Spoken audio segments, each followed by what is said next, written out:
Run, you got to be able to pedal a bike, and you got to be able to swim. You better be good at all three of them, just like all those triathletes that are participating this weekend in Cleveland. One of them, though, took a pretty unusual journey to the starting line. Lisimba Patilla is competing with many other athletes this weekend, but his story, pretty different. You see, it's not common that at a bike, run, and swim competition, an athlete would have just learned to swim a few years ago. But not everyone has a story like Patilla's. For him, his fear of swimming started in 7th grade. I just wanted to hang out with my friends who were really good swimmers, and we had like a swim test, and we had to tread water. I had never tread water in my life, but I wanted to be looked at as an athlete, even though at that time I had never played any organized sports. So I tried, and I jumped in the water with everyone, and we had to tread water for 4 minutes.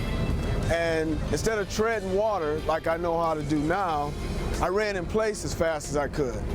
In the middle of the pool, the deep end, full out sprint, going nowhere in the water, and it worked for 2 minutes. So I'm underwater, I'm drinking plenty of pool water, I'm panicked all out.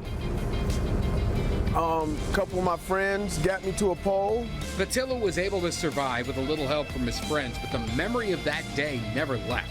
In fact, it would be about 30 years before he actually learned to swim. Getting over that mental hurdle was the toughest part. That fear was something that I was ready for, that challenge, that I wasn't going to turn my back on fear. I was going to face it, and we were going to fight. And that challenge wasn't going to end until I won. A lot of his motivation came from his 2 kids. I spent many days on beaches with my dog.